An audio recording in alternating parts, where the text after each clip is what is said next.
Mga idol, ito ulit ang ating gagawin, wave 100. Bali, ang problema naman niya, maingay yung timing chain. Ngayon, papaandarin natin niya para malaman natin at marinig nyo rin yung actual na tunog pag sira na ang timing chain o may problema dito sa tensioner.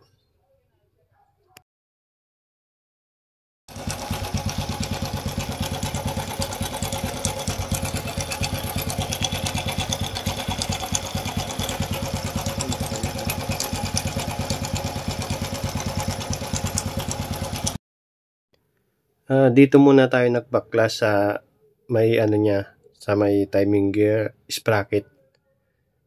At kung napapansin nyo, yung timing chain niya maluluwag na.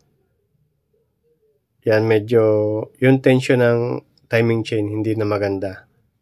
Tapos papaikotin ko dito. Hanapin natin yung pinaka malambot, kung saan naglalaylay yung timing chain. At dito nga siya banda, nakalaylay yung timing chain. Yan, sobrang laylay dito.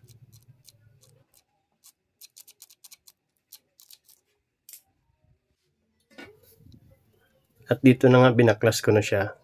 Ito yung lumang timing chain. Tetesting natin dito. Kung mapapansin nyo dyan, medyo maluwag na siya. Nagkokos din ng ingay yan. Parang kagaya sa, nyari yung sprocket sa kakadena sa likod ng gulong.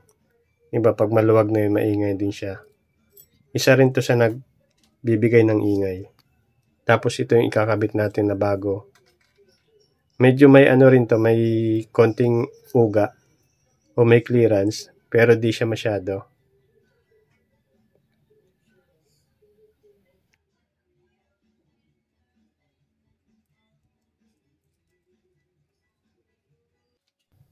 At dito nga nakabit ko na siya, pero kung napapansin nyo, malambot pa rin siya. Alam nyo ba kung bakit tumitigas yan? Nagkakaroon kasi ng langis yan. Kailangan mapuno ng langis yan para tumigas. Ngayon, testing natin punuin ng langis kung titigas ba siya.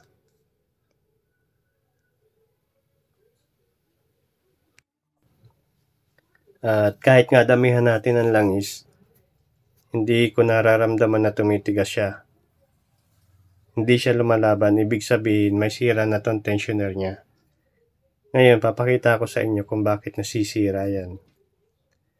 Kaya yung iba ang ginagawa dito, nagpapalit ng mas matigas na spring para maging mabagsik ulit yung tulak ng mga roller para humigpit yung timing chain.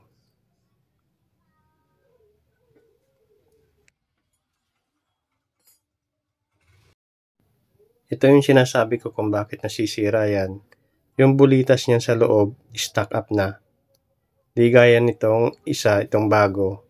Dapat naglalaro yan. Dapat kumakalog yung bulitas niyan. Kasi pag hindi na kumakalog yan, yung langis hindi papasok sa ilalim.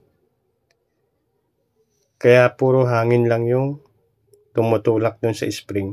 Wala siyang langis na tumutulak. Kasi pag napuno na ng langis yan, titigas na yan.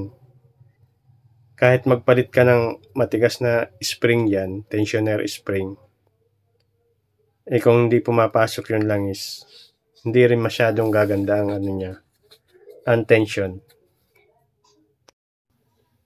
Ito yung mga sekreto na karamihan sabi ang ibang mekaniko hindi pa alam ang gantong gagawin.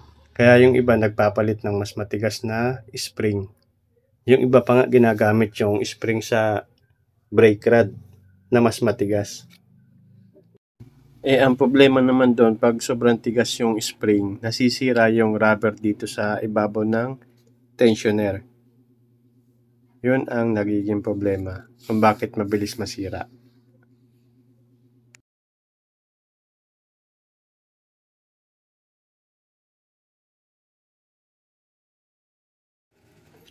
At ito na nga, testing ulit natin, lagyan ng langis. At paglagay ko nga ng langis dito, nagkaroon agad siya ng tension o tumigas agad siya. Yan o. Maganit na siya. Ibig sabihin, yun langis pumasok na sa ilalim. Kaya hindi niya na basta-basta maitulak yung tensioner pababa. May laban na siya. Yan, maganit na yan, no?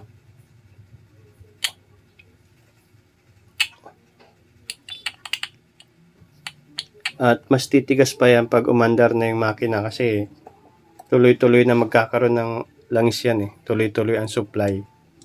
Ibig sabihin, mapupuno agad yung ilalim yan. Kaya matigas na yan. Hindi na mag-iingay yung timing chain nyo.